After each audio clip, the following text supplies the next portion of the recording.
is the MC Reggie Fresh Morning Show. The station that pays. This is MC Reggie Fresh on the MC Reggie Fresh Morning Show. And today, folks, we got Miss Angel Smartt.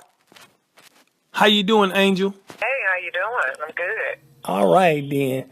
Today, we're going to be talking about Beautician. So let me ask you this. How long have you been a beautician? Well, I've been a beautician and doing hair for over 20 years, but I just started doing it full time. Right. 6 months now because I did a career change and I decided to go back to what I love doing and just do it full time. Oh, okay, then. Now, when you, what made you, how old was it? How old was you when you knew this is what you was going to be doing? I was about 8 or 9 years old. I was playing with my dogs, and I got bored with, playing the little mimic, making them talk, and the little playing house with them. And one day I just decided they all had long hair. So I pulled all my dogs out the closet and act like I had a beauty salon. And I had a lot of clients, and I started doing their hair, and I cut their hair. And I guess you can say that's when a dream birthed in me that when I grew up, I always wanted to be a hairdresser because I wanted to make people feel good about themselves. Right. In whatever way I could.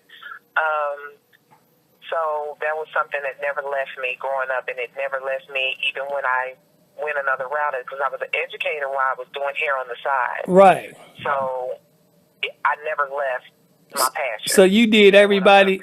Okay, so you did everybody's hair in the neighborhood probably, huh?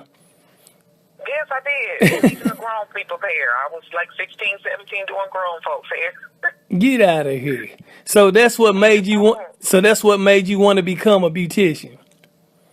Yeah, because I felt like I came alive when I did it. When people said, this is what's going on with my hair, this is what I want, or I want a different style, I always was able to look at them and listen to what they said, but be able to give them more of what they wanted. Right. Adding to it, even if they weren't able to communicate it. When the style was over and I did my finishing, it was nothing like that moment of turning them around in the chair or showing them the mirror and they were saying, oh my goodness, I love it. That always just made me feel alive and just like, this is what I'm supposed to be doing and I enjoy. Okay. Now, I know you said you've been doing hair for about, how long you say, 20 years?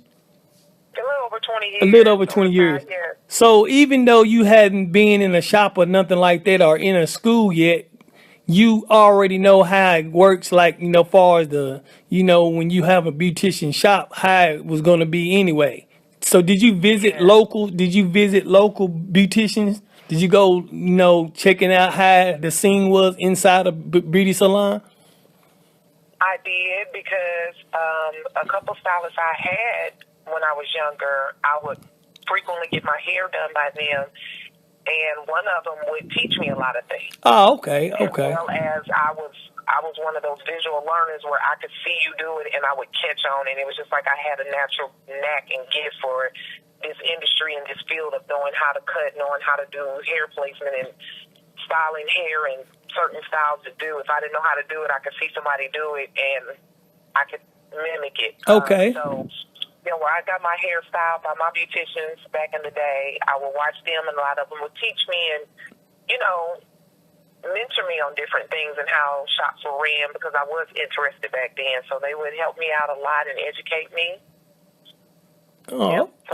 Okay. Now, with that said, what kind of advice would you give to the younger beauticians that are coming up, like the ones in school or maybe the ones that are started out like you, where they, been doing hair for a long time, being like teenagers or whatever? What kind of advice would you give them coming into this industry? My advice with them would be, if this is what you really enjoy doing and you're passionate about the art and the gift that you have of doing hair, do not give on it, despite what competition you may see out there, despite what other people may say about you negatively. Believe in yourself, believe in the gift that God has given you, and keep moving forward to it. Okay. In it. Right. Because that's what I did. I didn't give up.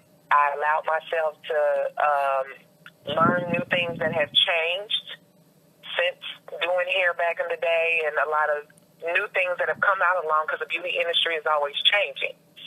So I allowed myself to learn the new things so that I could adapt and be able to deliver some of those same hairstyles and techniques that are being done now, because this is something I've always wanted to do. So I tell them, never give up on your dreams.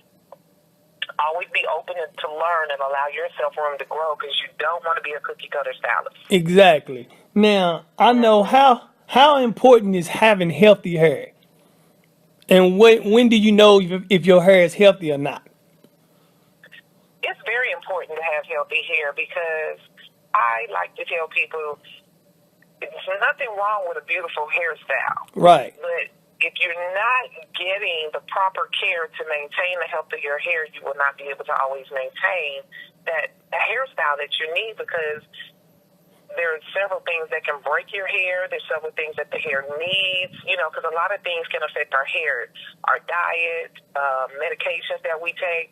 So it's good to go to someone who's into taking care of your hair and knows how to analyze your hair to know specifically what you need to keep it healthy, first of all, and or to bring it back to health for any breakage that you may have. Getting your ends trimmed every 6 to 8 weeks is needed. That's very vital, to go to someone who really knows about healthy hair and how to maintain your healthy hair. Okay, because basically it's a possibility that you could go bald, huh? It is. It sure is. Okay. Now what I want to ask you is, where's your shop at? The address, the name of it, and what do you specialize in, and all that kind of stuff? Well, the name of my shop is Angelic Touch Hair Studio, because my motto is I'm enhancing your beauty one touch at a time. And currently I'm at 2006 Pool Drive in Huntsville, Alabama. And I specialize in cutting and silk pressing on natural hair, as well as perm relaxed hair.